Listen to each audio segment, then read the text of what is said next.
ഈ നിയമസഭാ തെരഞ്ഞെടുപ്പിൽ ആദ്യത്തെ തോൽവി പ്രഖ്യാപനം പേരാവൂരിലായിരിക്കും. നോക്കിക്കോ നിങ്ങൾ. ഈ പറഞ്ഞ കെ കെ ശൈലജയെ ആരാ ജയിപ്പിക്കുക? പാർട്ടിക്കുള്ളിലുള്ള ആൾക്കാർ ജയിപ്പിക്കും. ഇനി വേറെ ഒന്ന്, കെ കെ ശൈലജയെ മട്ടന്നൂരിൽ മാറ്റുന്ന എന്തിനു വേണ്ടിയിട്ടാ? കെ കെ ശൈലജ ജയിച്ചു വരരുത്. അതാണ് കാരണഭൂതത്തിന്റെ പ്ലാൻ. കെ കെ ശൈലജ എങ്ങാനും ജയിച്ചു വന്നു കഴിഞ്ഞാൽ തന്റെ മരുമോന് അതൊരു വിലങ്ങ് തടിയാണ്. അപ്പൊ കെ കെ ശൈലജയെ എങ്ങനെയെങ്കിലും തോൽപ്പിക്കണം. ഇതിനു വേണ്ടിയിട്ടാണ് മട്ടന്നൂരിൽ മാറ്റുന്നത്. അല്ലെങ്കിൽ മട്ടന്നൂർ എന്നെ മത്സരിപ്പിക്കാലോ. അപ്പൊ മട്ടന്നൂരിൽ മാറ്റിയിട്ട് പേരാവൂരിലേക്ക് അയക്കുന്നു. പേരാവൂരിൽ ഇവർക്ക് അറിയാം, തലകുത്തി പറഞ്ഞാലും പേരാവൂരിൽ ജയിക്കില്ല എന്ന് ഈ CPM-കാർക്ക് അറിയാം. ഇനി വേറൊന്ന്, അതായത് LDF തോറ്റു, LDF തോൽക്കുന്നു എന്ന് വിചാരിക്കുക. അങ്ങനെയാ സംഭവിക്കുക. അതല്ലാതെ LDF ജയിക്കാൻ പോകുന്നില്ലല്ലോ. പേരാവൂരിൽ ശൈലജ ജയിക്കുന്നു. പേരാവൂരില് ശൈലജ ജയിക്കുന്നു. അപ്പൊ സ്വാഭാവികമായും എന്താ പറയാ, പ്രതിപക്ഷ നേതാവ് കെ കെ ശൈലജ ആയിരിക്കുന്നതാണ് വേണു പറയുന്നത്. വേണു ബാലകൃഷ്ണൻ പറയുന്നത്, അതായത് പിണറായി വിജയന് ആരോഗ്യം ഉണ്ടാവില്ല, അപ്പം പിണറായി വിജയൻ മിക്കവാറും പ്രതിപക്ഷ നേതാവില്ല, പ്രതിപക്ഷ നേതാവ് ആകുക കെ കെ ശൈലജയായിരിക്കും. അങ്ങനെ ഇപ്രാവശ്യത്തെ പ്രതിപക്ഷ നേതാവ് എന്ന് പറഞ്ഞാൽ പിന്നെ അടുത്ത പ്രാവശ്യത്തെ മുഖ്യമന്ത്രിയാണല്ലോ. ഇപ്രാവശ്യത്തെ പ്രതിപക്ഷ നേതാവ് എന്ന് പറഞ്ഞാൽ വരും തവണത്തെ മുഖ്യമന്ത്രിയാണ്. അങ്ങനെ കെ കെ ശൈലജ മുഖ്യമന്ത്രി പദത്തിലേക്കുള്ള ഒരു ചുവടുവെപ്പിലാണ് എന്നാണ് വേണു ബാലകൃഷ്ണൻ പറയുന്നത്. എടോ, നിങ്ങൾ ഈ ബിഗ് TV എന്ന് പറഞ്ഞു കണ്ടത് ആൾക്കാർ പറ്റിക്കുന്ന TV കണ്ട് ഒരു ലോജിക്കലായി ഇതൊക്കെ കണക്കാക്കണ്ടേ? നിങ്ങളൊക്കെ ഈ പത്രപ്രവർത്തന രംഗത്തെ, മാധ്യമ രംഗത്തെ എന്താ പറയാ, എന്തോ വലിയ സംഭവങ്ങളാണെന്നൊക്കെയല്ലേ പറയുന്നത്. നിങ്ങൾക്കൊക്കെ വ്യക്തമായ രാഷ്ട്രീയ നിലപാടുകൾ ഉണ്ടോ? അതിന്റെ വെളിച്ചത്തിലാണ് നിങ്ങൾ സംസാരിക്കുന്നത്. അതുകൊണ്ടൊക്കെയാണ് ഇത്തരത്തിലുള്ള പരമ്പരാഗത ടെലിവിഷൻ ചാനലുകളിലൊന്നും ആൾക്കാരില്ലാത്തത്, കാണാനില്ലാത്തത്. നിങ്ങളിപ്പോ ഈ ബിഗ് TV എന്ന് പറഞ്ഞാൽ ആരെ കാണുക? ഇങ്ങനെ ഈ പേരാവൂരിൽ കെ കെ ശൈലജയാണ് ജയിക്കാൻ പോകുന്നത്, സണ്ണി ജോസഫ് തോൽക്കാൻ പോകുക എന്നൊക്കെ പറഞ്ഞാൽ നിങ്ങൾക്ക് പറയാം. ഓരോരുത്തർക്കും അവരുടെ രാഷ്ട്രീയ അഭിപ്രായങ്ങൾ, നിരീക്ഷണങ്ങൾ എന്നൊക്കെ പറയാം. ഞാനതിലൊന്നും തെറ്റ് പറയല്ല. പക്ഷെ ഒരു പുതിയൊരു ചാനൽ വരുമ്പോഴത്തേക്ക് ഇവർ ചർച്ച, വേറെ ഏതെങ്കിലും നേതാവാണെങ്കിലും ഓക്കെ, ഇത് കെ കെ ശൈലജ എന്ന് പറയുന്ന ഏറ്റവും ബാഡ് മാർക്കുള്ള, അല്ലെ, ഏറ്റവും CPM-ലെ നേതാക്കന്മാരുടെ ലിസ്റ്റ് എടുത്താൽ കെ കെ ശൈലജയുടെ സ്ഥാനം ഏറ്റവും താഴെയാണെന്നേ. അതാദ്യം മനസ്സിലാക്ക്. ഇതാരൊക്കെയോ പണ്ട് ഊതി പെരുപ്പിച്ച ഒരു സംഭവം കൊണ്ട് നടക്കുകയാണ്. കെ കെ ശൈലജ എന്തോ ടീച്ചറമ്മ മണ്ണാങ്കട്ട ടീച്ചറമ്മയാണ് അത്രേ.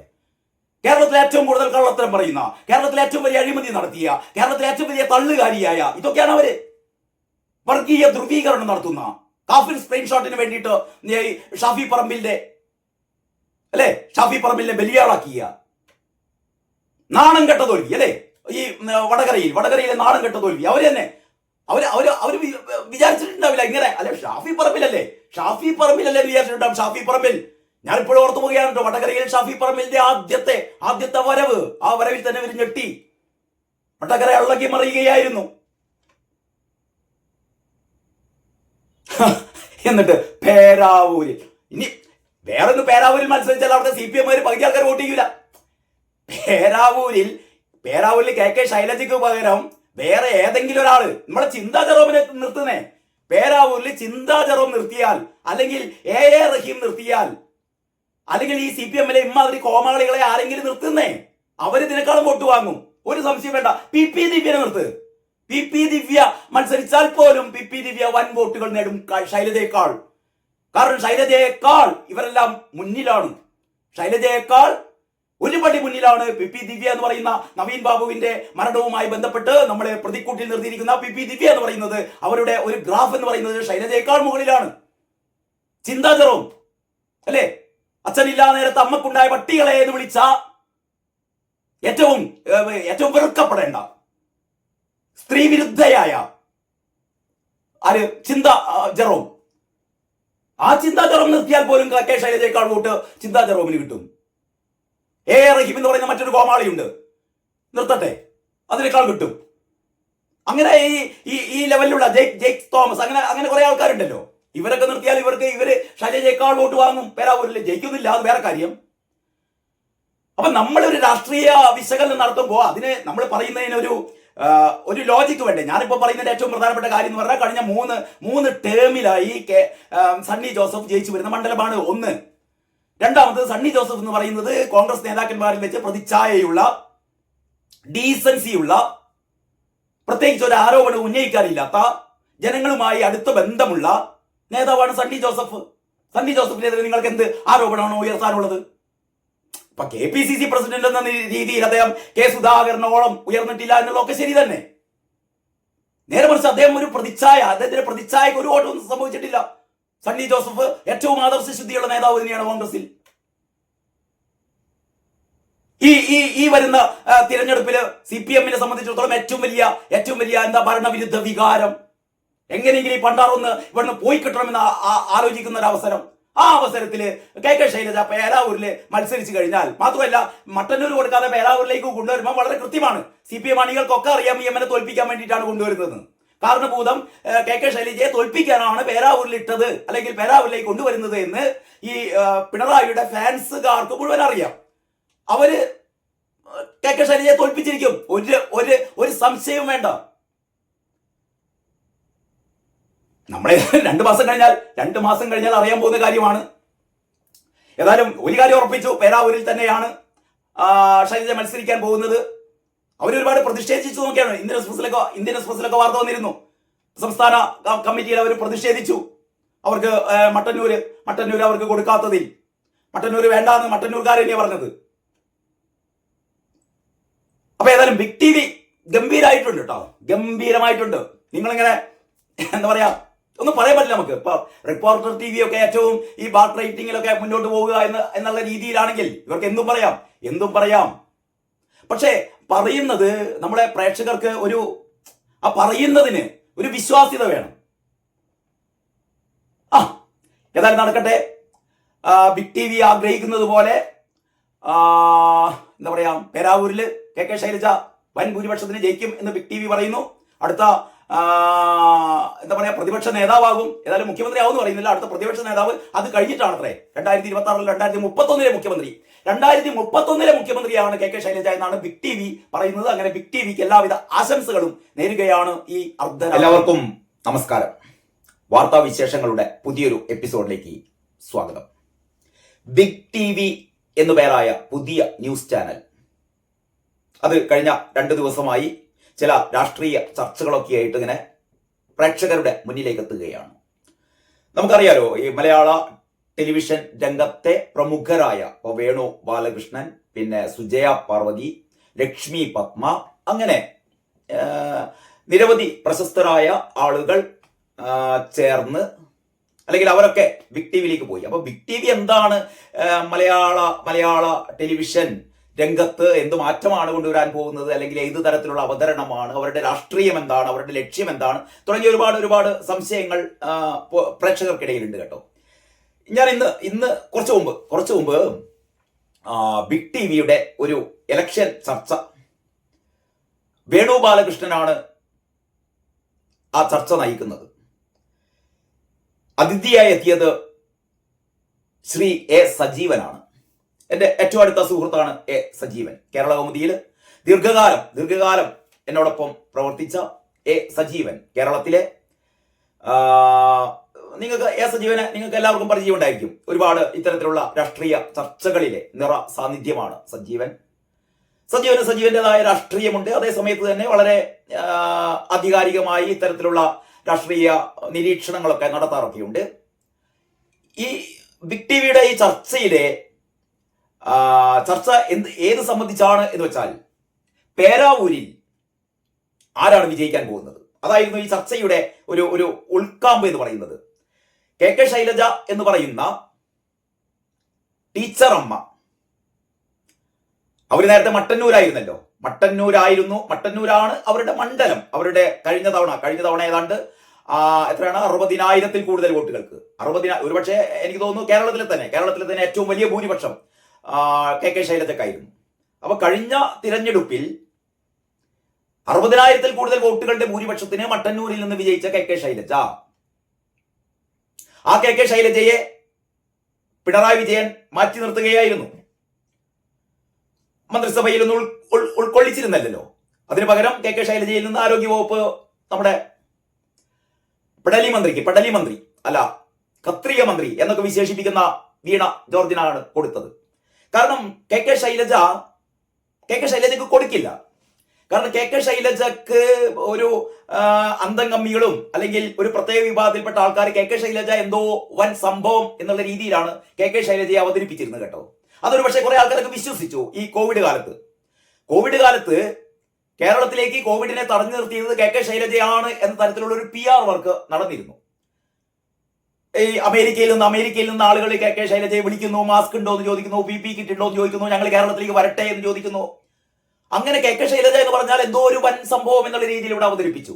പക്ഷെ അവസാനം നമ്മൾ മനസ്സിലാക്കി കെ ശൈലജ യഥാർത്ഥത്തിൽ കേരളത്തിലെ ജനങ്ങളെ മുഴുവൻ തെറ്റിദ്ധരിപ്പിക്കുകയായിരുന്നു. കാരണം കോവിഡ് മൂലമുള്ള യഥാർത്ഥത്തിൽ ഇവിടെ നടന്ന കാഷ്വാലിറ്റി, ഇവിടെ ഉണ്ടായ മരണനിരക്ക് ഇതൊന്നും പ്രസിദ്ധീകരിച്ചില്ല, ഇതൊന്നും കേന്ദ്രത്തെ അറിയിച്ചില്ല, എല്ലാം മൂടിവെച്ചു, ഇവിടെ ഒക്കെ സുരക്ഷിതമാണ് എന്നുള്ളൊരു ബോധം വരുത്തി. പക്ഷെ യഥാർത്ഥത്തിൽ ഇന്ത്യയിൽ തന്നെ കോവിഡ് ഏറ്റവും കൂടുതൽ ജനങ്ങളെ ബാധിച്ചതും ജനങ്ങളെ ഏറ്റവും കൂടുതൽ അവരുടെ ജീവൻ ബലിയെടുക്കേണ്ടി വന്നതും കേരളത്തിലാണ്. അത് പിന്നീടാണ് നമുക്ക് മനസ്സിലായത്. എന്ന് പറഞ്ഞാൽ ടീച്ചർ അമ്മ എന്ന് പറയുന്നത് ഒരു ഊതി വീർപ്പിച്ച ബലൂൺ മാത്രമായിരുന്നു എന്ന് കേരളം ബോധ്യപ്പെട്ടു. മാത്രമല്ല അവർ കൂടുതൽ ഇത് സംബന്ധിച്ച് ആലോചിച്ചപ്പോഴാണ് മനസ്സിലായത് എന്താണ് കെ കെ ശൈലജ എന്ന് പറയുന്ന ഈ CPM-കാരിക്ക് എന്താണ് പ്രത്യേകിച്ചൊരു നേട്ടമുള്ളത്, അല്ലെങ്കിൽ എന്താണ് ഒരു പ്രത്യേകിച്ചൊരു വൈദഗ്ധ്യമുള്ളത്, അല്ലെങ്കിൽ ഇവരെ ഏത് മേഖലയിലാണ് ഇവരുടെ ഒരു പ്രശസ്തി എന്ന് പറയുന്നത് എനിക്ക് മനസ്സിലാവുന്നില്ല. അവര് വായ തുറന്നാൽ കള്ളത്തരം മാത്രം പറയുന്ന ആളാണെന്ന് സമീപകാലങ്ങളിലൊക്കെ ബോധ്യപ്പെട്ടു അല്ലേ? വീണ ജോർജ് കഴിഞ്ഞാൽ ഏറ്റവും കൂടുതൽ കള്ളത്തരം പറയുന്ന ഒരു CPM-ന്റെ രാഷ്ട്രീയ നേതാവ് കെ ശൈലജയാണ്. ആർക്കെങ്കിലും സംശയമുണ്ടോ? അവരേറ്റവും വലിയ ജനപ്രിയ നേതാവാണെന്നൊക്കെയാണ് സജീവൻ ഈ ചർച്ചയിൽ പറയുന്നത്. സജീവന്റെ അഭിപ്രായമാണ്, സജീവൻ അഭിപ്രായം പറയാം. പക്ഷെ പറയുന്നതിനൊരു ലോജിക്ക് വേണ്ടേ? പേരാവൂര് സണ്ണി ജോസഫിന്റെ മണ്ഡലമാണ്. സണ്ണി ജോസഫ് എന്ന് പറയുന്നത് KPCC പ്രസിഡന്റ് ആണ്. KPCC പ്രസിഡന്റായ സണ്ണി ജോസഫ് ജയിച്ചു വരുന്ന, ഒന്നിൽ കൂടുതൽ തവണ ജയിച്ച മണ്ഡലമാണ് പേരാവൂർ. മാത്രമല്ല അതൊരു UDF-ന് ശക്തമായ അടിത്തറയുള്ള മണ്ഡലമാണ്. മലയോര മേഖലയിലെ ജനങ്ങളാകെ ഇടതുപക്ഷത്തോട്, ഈ ഇപ്പോഴുള്ള പിണറായി വിജയൻ സർക്കാരിനോട് ഏറെ പ്രതിഷേധത്തിലാണ് അവർ.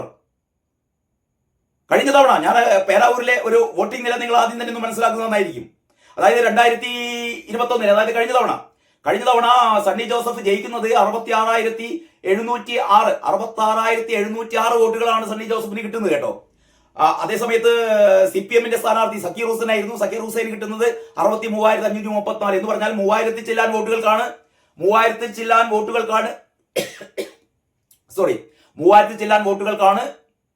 സണ്ണി ജോസഫ് പേരാവൂരിൽ ജയിക്കുന്നത്. അതിന് മുമ്പേ 2016 സണ്ണി ജോസഫിന് 65,659 വോട്ടുകൾ കിട്ടിയിരുന്നു.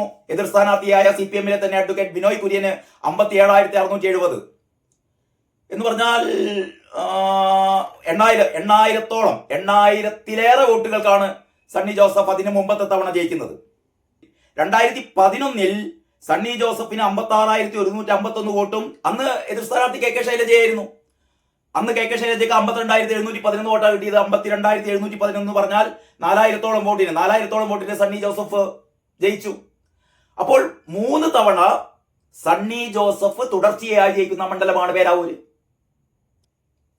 ഇപ്പൊ ഈ മാറിയ ഒരു അവസ്ഥയിൽ,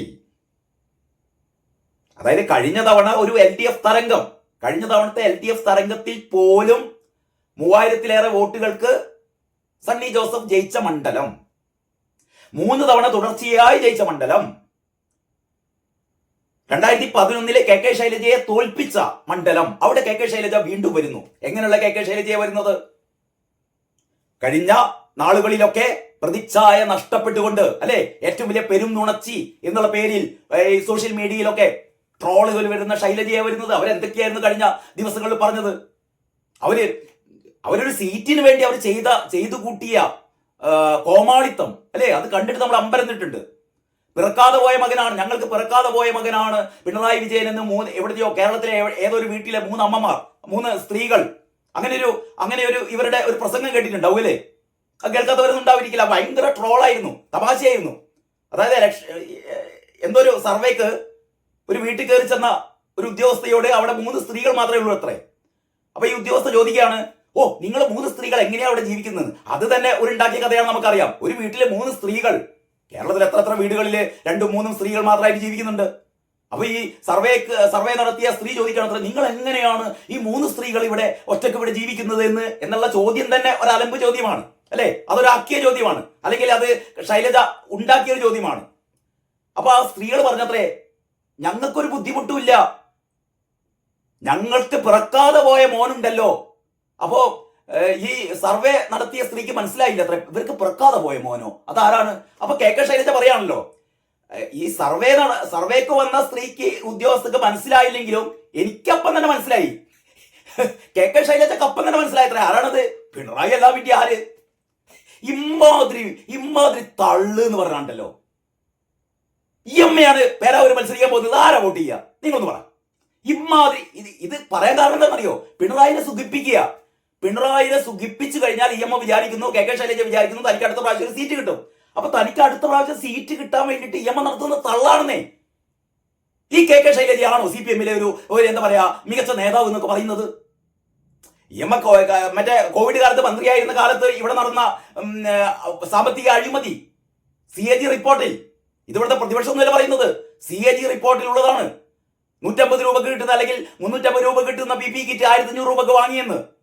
350 രൂപക്ക് കിട്ടുന്ന PP കിറ്റ് 1500 രൂപക്ക് വാങ്ങി.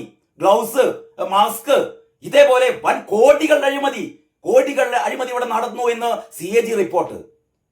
എമ്മിനോട് ചോദിച്ചപ്പോ എന്താ പറഞ്ഞത്? അത് മുഖ്യമന്ത്രി പറഞ്ഞിട്ടാണെന്ന് പറഞ്ഞത്. അത് മുഖ്യമന്ത്രിയുടെ തലയിലേക്ക് ഇട്ടു. പിന്നെ കാരണഭൂതമായതുകൊണ്ട് ആരും ചോദിക്കില്ല.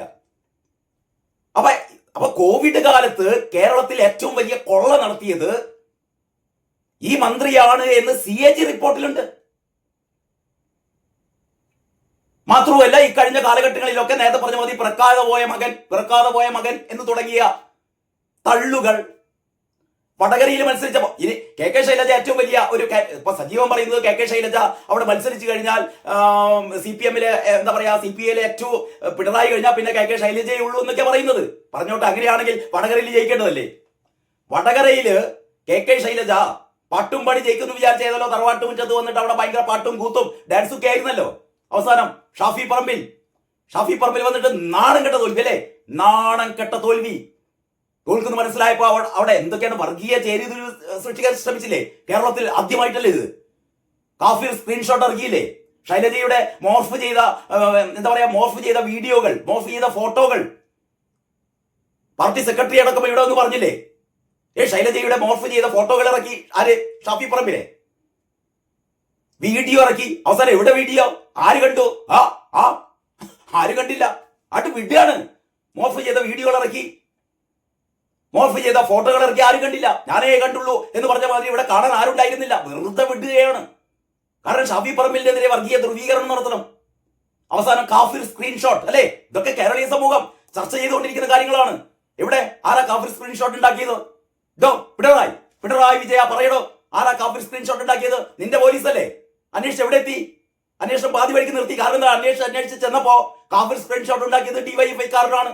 DYFI നേതാവാണ് കാഫിർ സ്ക്രീൻഷോട്ട് ആദ്യം തന്നെ അപ്ലോഡ് ചെയ്തത്. അപ്പൊ പിന്നെ അതോടുകൂടി നിർത്തി. പിന്നെ ആരാണ് ഉണ്ടാക്കിയതെന്ന് അന്വേഷിക്കാൻ പോയില്ല. ആ കാഫിർ സ്ക്രീൻഷോട്ട് ആദ്യമായി അപ്ലോഡ് ചെയ്ത ആള് DYFI-കാരനാണ് എന്ന് മനസ്സിലാക്കി. അത് തുടർച്ചയായി അപ്ലോഡ് ചെയ്തത് മുഴുവനും സഖാക്കന്മാരുടെ ഇത്തരത്തിലുള്ള അവരുടെ എന്താ പറയാ വാട്സപ്പ് ഗ്രൂപ്പുകളിലാണെന്ന് മനസ്സിലാക്കി. അപ്പം ഇത് ആരാണ് ഉണ്ടാക്കിയതെന്ന് അന്വേഷിക്കാൻ ചെന്നില്ല, അവിടെ സ്റ്റോപ്പ് ചെയ്തു. ഈ കാഫിർ സ്ക്രീൻഷോട്ട് ഇറക്കി എന്തിനു വേണ്ടിയിട്ടായിരുന്നു? ഈ പറഞ്ഞ ഷാഫി പറമ്പിലിനെ ഒരു വർഗീയവാദിയായി ചിത്രീകരിക്കാൻ വേണ്ടിയിട്ടല്ലേ? അപ്പൊ ഇത്ര കുടില ചിന്താഗതിയുള്ള ഇത്തരത്തിലുള്ള നേതാവ് CPM-ലില്ല. അങ്ങനെയൊക്കെയാണെങ്കിൽ കെ ശൈലജ ഭയങ്കരമാണ്. അതായത് ഒന്ന്, കെ ശൈലജക്കെതിരെ കേരളീയ സമൂഹത്തിന് ബോധ്യമായ കാര്യങ്ങൾ, ഒന്ന് ഏറ്റവും വലിയ തള്ള്, അതായത് ഞാൻ നേരത്തെ പറഞ്ഞ പിറക്കാതെ പോയ മകനാണെന്നൊക്കെ പറഞ്ഞ സാധനം. പിന്നെ രണ്ടാമത് പറഞ്ഞ മഹാകള്ളത്തരങ്ങൾ, ആനക്കള്ളത്തരങ്ങൾ. അതെന്ന് പറഞ്ഞത് ഈ തൊഴിലുറപ്പ് പദ്ധതി കൊണ്ടുവന്ന് ഞങ്ങളാണ് എന്ന് ഇവിടെ പാട്ടുപാടി നടന്നല്ലോ. തൊഴിലുറപ്പ് പദ്ധതി കൊണ്ടുവന്നത് ഞങ്ങളാണ് എന്ന് പറഞ്ഞാൽ LDF-കാരാണത്രേ, CPM-കാരാണത്രേ. ഈ തൊഴിലുറപ്പ് പദ്ധതി എന്ന് പറയുന്നത് ഇത് കോൺഗ്രസിന്റെ പദ്ധതിയാണ്.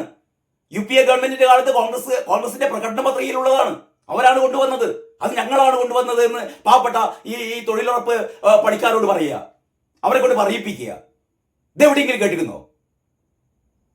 ഞാൻ നേരത്തെ പറഞ്ഞ CAG റിപ്പോർട്ടിലെ ഈ PP കിറ്റ് അഴിമതി, പിന്നെ ആശുപത്രി കിടക്കുന്ന കാലത്ത് കണ്ണട വാങ്ങിയതിലുള്ള അഴിമതി, എന്ന് പറഞ്ഞാൽ കെ കെ ശൈലജ എന്ന് പറയുന്നത് വെറുതെ ഊതി വെറുപ്പിച്ച ബലൂൺ മാത്രമാണെന്നേ. ആൾക്കാർ കാത്തിരിക്കുകയാണ് പേരാവൂരിൽ ചെല്ലാൻ. പേരാവൂരിൽ എന്ന് പറഞ്ഞാൽ ഏറ്റവും നാണം കെട്ട തോൽവി. ഞാൻ ഇതിന് മുന്നേ ഒരു വീഡിയോയിൽ പറഞ്ഞിരുന്നു.